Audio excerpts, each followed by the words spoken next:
السلام علیکم every one, دس از بشرا عسکری giving you the lectures in the learners academy. آج ہم جو لاسٹ پارٹ ہے راجرس کا کلائنٹ سینٹرڈ تھیراپی کا وہ ہم کور کریں گے۔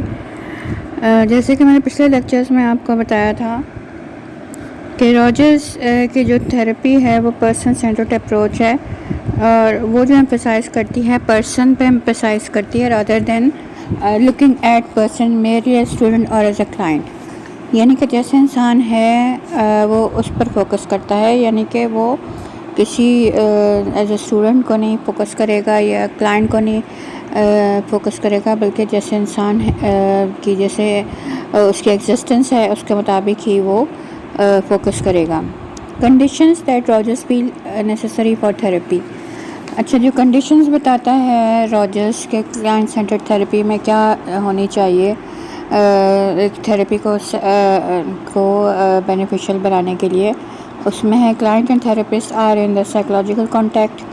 Number 2، client in state of incongruence, so is anxious. Client جو ہے وہ اس کے اندر جو ہے وہ انکانگریٹی ہوگی، یعنی کہ اس کی آئیڈیل سیلف اور ایکچوئل سیلف میں تضاد ہوگا، اس لیے وہ اینکشیس ہوگا۔ اور therapist much show empathetic understanding of the client using client's frame of reference۔ جو تھراپسٹ ہوگا وہ ایمپیتھی اس کے اندر ہوگی تاکہ وہ کلائنٹ کے فریم آف ریفرنس کو سمجھ سکے، یعنی کہ کلائنٹ کے جو اس کے خیالات کو وہ جان سکے۔ Number 4، therapist must give unconditional positive regard to the client۔ اور جو تھراپسٹ ہے وہ کسی کوئی کنڈیشن نہیں لگائے گا اس پہ کلائنٹ کے اوپر، وہ جس طرح کا کلائنٹ ہے اسی کو وہ فوکس کرے گا۔ نمبر 5 پر آتا ہے the client must perceive that therapist is giving him unconditional positive regard۔ اور جو کلائنٹ ہے وہ یہ محسوس بھی کرے کہ واقعی میں جو تھراپسٹ ہے وہ اس کو بغیر کسی کنڈیشن کے اس کو وہ اچھا جاننے کی کوشش کر رہا ہے یا اس کو ریگارڈ دے رہا ہے۔ If the therapist move in the right direction, following changes in the client can be observed۔ اگر ہم یہ دیکھیں کہ تھیراپی اگر ہم صحیح ڈائریکشن پہ جا رہی ہے تو کلائنٹ میں کیا چینجز آ سکتی ہیں۔ Number 1، client will be express their feeling related to life with freedom۔ Client جو ہے نا اپنی فیلنگس کو ایکسپریس کرے گا تاکہ اپنی زندگی جو ہے وہ آزادی کے ساتھ گزار سکے، کوئی بانڈنگ نہ ہو اور کوئی اس کے اوپر کوئی پریشر نہ ہو۔ Number 2، client become accurate in description of their experiences۔ اور کلائنٹ جو ہے وہ ایکوریٹلی اپنے ایکسپیرینسز کو ڈسکرائب کرے گا، یعنی کہ صحیح طریقے سے اس کے اندر اتنا جو ہے وہ فور سائٹ ڈیولپ ہو جائے گا یا اس کے اندر اتنی فریڈم ڈیولپ ہو جائے گی کہ وہ اپنے تجربات جو ہے وہ ان کو صحیح طریقے سے ڈسکرائب کر سکے۔ Number 3، client detect the incongruity of the concept of self and experiences۔ اب کلائنٹ میں تھراپی کے بعد یہ چینج آنی چاہیے کہ جتنی بھی انکانگریٹی ہے، یعنی کہ جو تضاد ہے اس کے کانسیپٹ سیلف کے بارے میں، ایکسپیرینس کے بارے میں، وہ اس کو جان سکے۔ Number 4، unconditional positive regard will allow them to experience incongruity without distorting or denying them۔ unconditional positive regard جو ہے جتنا وہ ایکسپیرینس ہو جائے انکانگریٹی، یعنی کہ جو تضاد ہے وہ اس کے بارے میں اچھی طرح جان سکیں اور اس تضاد کو ڈسٹارٹ نہ کر سکیں اور ڈینائی نہ کر سکیں، یعنی کہ وہ وداؤٹ حقیقت کو جو ہے وہ ابہام میں لائے بغیر جو ان کے ایکسپیرینس میں تضادات ہیں وہ ان کو اچھی طرح سے سمجھ سکے۔ نمبر 5 پہ ہے client will be aware of the feeling which has been denied or distorted in the past۔ اب کلائنٹ کی جتنی بھی فیلنگز ہوتی ہیں جس کو وہ مانتا نہیں ہے یا جو ایکسپیرینسز ہوتے ہیں جو کہ اس کی لائف میں پرابلم کریٹ کیے ہوتے ہیں تو وہ ان کو ڈینائی کرتا ہے، یعنی کہ وہ کہتا ہے کہ نہیں ایسا تو ہوا ہی نہیں تھا میرے ساتھ۔ تو جتنی بھی ماضی کی جو پاسٹ میں ایکسپیرینسز ہیں یا فیلنگس ہیں اس کے بارے میں اویئرنیس ہو کلائنٹ کو، یعنی کہ کلائنٹ کو اگر کسی چیز کا خوف ہے یا ڈر ہے تو یعنی جیسے کہ مثال کے طور پہ کسی کلائنٹ کو چھپکلی سے خوف ہے تو وہ جو ہے اس کو ڈینائی نہیں کرے گا، بلکہ وہ اس کو اس کے اویئر ہوگا اس فیلنگ کے بارے میں کہ ہاں یہ ادھر ایک چھپکلی ہے جس کا مجھے ڈر ہے۔ جب اس کو اویئر ہوگا تو ہی وہ اس کے ساتھ جو ہے اس کو اس کے ڈر پہ خوف پہ قابو پا سکتا ہے۔ Number 6، clients concept of self become reorganized and are able to introduce experiences previously denied۔ Client جو ہے وہ ریکگنائز کر لیتا ہے اپنے پچھلے ایکسپیرینسز کو اور تھیراپی کی مدد سے، اور جو اس نے پہلے ڈینائی کیے ہوئے ہوتے ہیں۔ Number 7، clients are less threatened by experience with their less defenses۔ اچھا، اب کلائنٹ جو ہے وہ اتنا زیادہ خطرہ محسوس نہیں کرتا ان کے جو پچھلے اس کی جو ایکسپیرینسز ہیں، جو فیلنگز ہیں۔ تھیراپی کے بعد اس میں ایک یہ چینج بھی آتی ہے کہ کلائنٹ جو ہے اپنے کسی ایکسپیرینس کا خطرہ محسوس نہیں کرتا اور وہ اس سے جان چھڑانے کی کوشش نہیں کرتا، بلکہ وہ ان کو کنفرنٹ کرتا ہے۔ Client experiences them self more and more. Clients experience اپنے آپ کو زیادہ سے زیادہ جاننے کی کوشش کرتا ہے۔ Number 9، client is successful when client do not therapy is successful when a client do not take into account the conditions of birth۔ Therapy ہے وہ اس وقت جو ہے وہ سکسیزفل ہوگی، کامیاب ہوگی، جبکہ کلائنٹ جو ہے اپنی کنڈیشنز آف برتھ کو جو کلائنٹ کی کنڈیشنز آف برتھ ہے، یعنی کہ وہ کلائنٹ اسی وقت اچھا ہوگا جب وہ اچھا کام کرے گا، یہ کلائنٹ کوئی ایگزامس پاس کر لے گا، یا کلائنٹ کوئی فرسٹ آ جائے گا، یا اس کی سیلری اتنی بڑھے گی، تو وہ ان چیزوں کو جو تھیراپی ہے وہ ان چیزوں کو فوکس نہیں کرتی، بلکہ جیسے کلائنٹ جس حال میں بھی ہے وہ اس کو فوکس کرتی ہے، اور ان چیزوں کو وہ فوکس نہیں کرے گی۔ جب ان چیزوں پر فوکس کرے گی تو کلائنٹ آٹومیٹیکلی ڈی موٹیویٹ ہوگا، ڈپریسڈ ہوگا۔ اسی بات کو راجرز نے ایمفیسائز کیا ہے اپنی تھیراپی میں کہ جو کلائنٹ ہے جو جس طرح ہے وہ اس کو اسی طرح قبول کیا جائے اور اس کو آگے بڑھنے میں اس کی مدد کی جائے۔ Number 10، client perceive therapist conditional positive regard.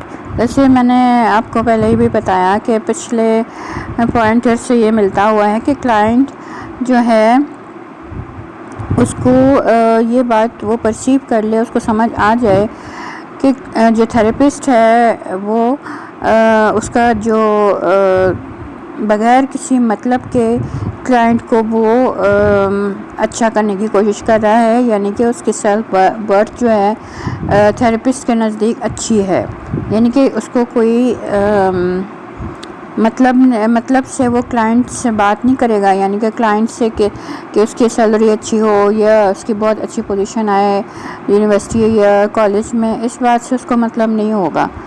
تو یہ چیز جو ہے کلائنٹ کو اس بات کی سمجھ آ جانی چاہیے کہ جو تھیراپسٹ ہے وہ ایمپیتھائز کرے گا اس کی پرابلم کے ساتھ۔ اب ہم آتے ہیں Skinner and Rogers debate per. On September 14, 1955, the members of American Psychological Association saw their annual meeting in Chicago, a debate between Rogers and Skinner۔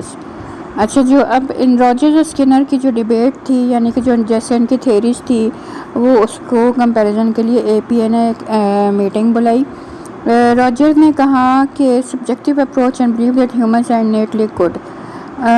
Rogers نے کہا کہ جو انسان ہوتے ہیں وہ انیٹلی یعنی کہ پیدائشی اچھے ہوتے ہیں، free to choose their destiny of life, اور وہ اپنی جو مقصد ہے زندگی کا وہ حاصل کر سکتے ہیں، ان کو فریڈم ہوتی ہے، اور ان کو کسی طرح کی کوئی جو ہے وہ رکاوٹ نہیں ہوتی اپنی زندگی کو گزارنے کے لیے، اور جس طرح وہ زندگی گزارنا چاہیں وہ اس طرح انسان کو فریڈم ہوتی ہے کہ وہ جیسے بھی زندگی گزارنا چاہیں وہ گزاریں۔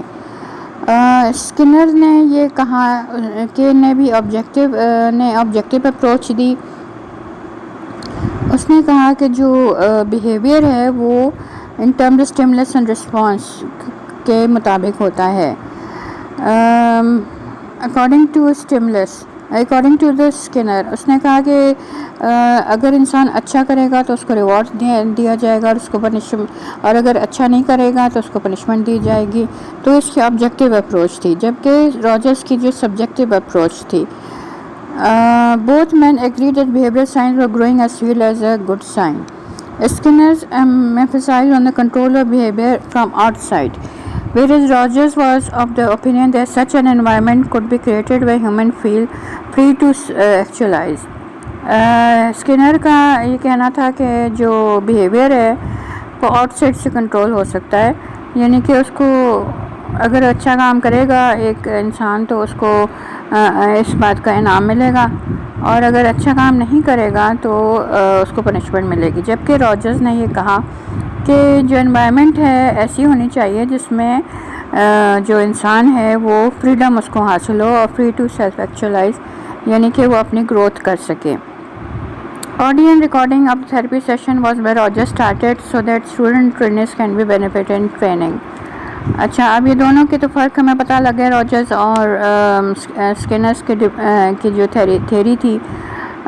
اس کے علاوہ آڈیو اور ویڈیو ریکارڈنگ کی راجرز نے so that students and trainers can be benefited in training، تاکہ ان کو اچھی بینیفٹ مل سکے، ٹریننگ مل سکے. اب ہم آتے ہیں اپلیکیشن کی اس کی جو راجرز کی تھیری اس کی اپلیکیشن ہوتی ہے ایجوکیشن میں، میرج میں، فیملی میں. راجرز کی جو تھیری ہے وہ ہے کلائنٹ سینٹرڈ بھی کہتے ہیں، راجرز پرسن سینٹرڈ بھی کہتے ہیں، اور کلائنٹ سینٹرڈ تھیراپی بھی کہتے ہیں، اور سیلف تھیوری آف پرسنالٹی بھی کہتے ہیں. اس کو ہم فینومینالوجیکل تھیوری آف پرسنالٹی بھی کہہ سکتے ہیں. اور اس کے علاوہ ہیومنسٹک ہے یہ view puts the emphasis on the positive aspects of life, free choices, personal growth and experiences. جیسے میں نے آپ کو پہلے بتایا تھا ہیومنسٹک کا کیا کس بات پہ ایمفسائز کرتے ہیں، وہ فری چوائس میں ایمفسائز کرتے ہیں، لائف پر، پرسنل گروتھ پر، ایکسپیرینسز پر.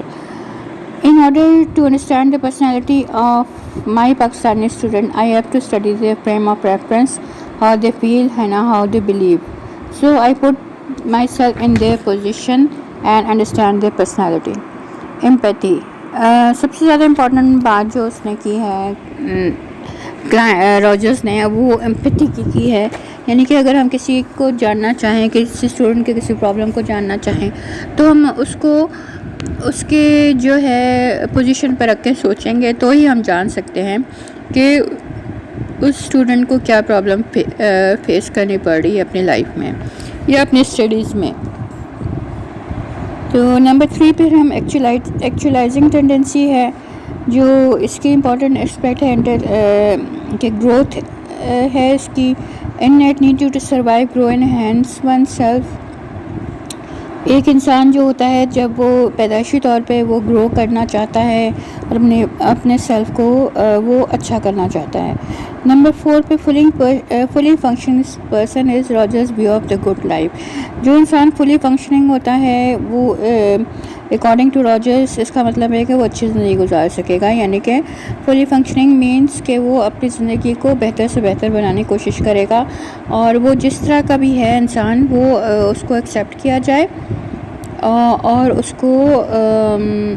کو ایسے مواقع دیے جائیں جس سے وہ اپنے ترقی کر سکے لائف میں.